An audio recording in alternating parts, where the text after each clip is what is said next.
সুপ্রশিক্ষার্থী, তোমরা যারা ক্যাডেট ভর্তি পরীক্ষার জন্য প্রিপারেশন নিচ্ছ তাদের গণিতের প্রথম যে অধ্যায় আছে স্বাভাবিক সংখ্যা এবং ভগ্নাংশ, তার ভিতরে স্বাভাবিক সংখ্যা বা 1.1 থেকে যে প্রশ্নগুলো ইম্পর্টেন্ট বা যেগুলো সংক্ষিপ্ত প্রশ্ন আকারে থাকে সেগুলো সম্পর্কে দেখো বিস্তারিত আলোচনা করছি। প্রথমে দেখো, এখানে দেখো আমরা এরপরে আলোচনা করি যে অঙ্ক পতনে 10টি প্রতীক ব্যবহার করা হয়। তার মানে কোনগুলা? 0, 1, 2, 3, 4, 5, 6, 7, 8, 9 এবং 0। তারপর দেখো, দশমিক ভিত্তিক বলে সংখ্যা প্রকাশের রীতিকে দশমিক বা 10 গুণিতক রীতি বলা হয়। প্রশ্ন থাকতে পারে 10 ভিত্তিক বা দশমিক গুণিতক রীতি কাকে বলে। তারপরের প্রশ্ন দেখো, সক্রিয় মান যাচ্ছে 10 গুণকোত্তর সংখ্যা রীতিতে সর্বাপেক্ষায় ডান দিকের, মানে ডান দিক থেকে ডান দিকের অঙ্কটি তার সক্রিয় মান প্রকাশ করে। এখন সক্রিয় মান কিভাবে প্রকাশ করে সেটা হচ্ছে যে 10 গুণকোত্তর রীতিতে সর্বাপেক্ষায় একদম ডান দিকে যে সংখ্যাটা থাকে, ডান দিকে যে সংখ্যাটা, তার মানে আমরা স্বাভাবিক অবস্থার সংখ্যা লিখি, মনে করো 540, এই 540 লিখলাম।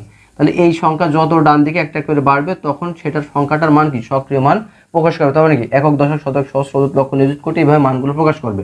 তারপর দেখো, প্রাচীন ভারতবর্ষে গণিতবিদগণ সর্বপ্রথম শূন্য এবং দশমিক ভিত্তিক স্থানীয় মান পদ্ধতির প্রচলন করেন। তাহলে কারা সর্বপ্রথম শূন্য এবং দশমিক ভিত্তিক স্থানীয় মান পদ্ধতি প্রচলন করেন? প্রাচীন ভারতবর্ষের গণিতবিদগণ শূন্য এবং দশমিক স্থানীয় মান পদ্ধতির প্রচলন করেন। তারপর দেখো, স্থানীয় মান কাকে বলে? স্থানীয় মান কাকে বলে?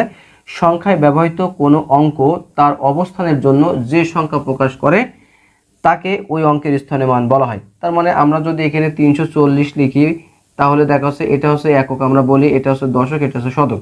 তার মানে এককে 0, দশকে হচ্ছে 40, শতকে মনে করছো 300। তার মানে টোটাল আমাদের দাঁড়ায় 340। এইভাবে সক্রিয় মানটা প্রকাশ করে। কোনো অঙ্ক এক স্থান করে বাম দিকে সরে গেলে তার মান উত্তর 10 গুণ করে বৃদ্ধি পায়। তার মানে দেখো, যদি 1 লিখি, 1-এর পাশে একটা শূন্য লিখি তাহলে 10 হয়, 10-এর পাশে যদি আরেকটা শূন্য লিখি তাহলে 100 হয়। তো দেখো, ক্রমেই সংখ্যা একটা করে ডান দিকে বাড়ছে, বা আমরা বলতে পারি বাম দিকে মানটা সরে যাচ্ছে।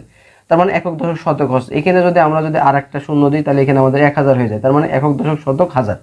এবার যখন আর একটা দেবো তখন মনে করো যে এখানে আমার 10,000 হয়ে যাবে। এইভাবে সংখ্যাগুলো বাম দিকে সরে গেলে সক্রিয় মানের 10 গুণ করে বৃদ্ধি পায়। তারপর দেখো, আন্তর্জাতিক পদ্ধতিতে কোনো সংখ্যা শুদ্ধভাবে ও সহজে পড়ার জন্য যে রীতিতে ডান দিক থেকে 3 অঙ্ক পর পর কমা বসানো হয় তাকে আন্তর্জাতিক গণনা পদ্ধতি বলা হয়। দেখো, আমাদের দেশীয় রীতিতে প্রথমে 3 সংখ্যা পর পর কমা বসায়। রীতিতে প্রথমে কি করি? 3 সংখ্যা পর একটা কমা বসায়, তারপরে 2 সংখ্যা করে ধরি। তার মানে একক, দশক, শতক, সহস্র, অযুত, লক্ষ, নিযুত, কোটি, এইগুলা।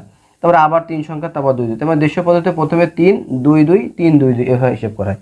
কিন্তু যখন আমরা আন্তর্জাতিক পদ্ধতিতে হিসেব করবো তখন কি হবে? তখন একক, দশক, শতক একটা অংশ থাকবে, তারপরে মনে করো যে এই হাজার, সহস্র,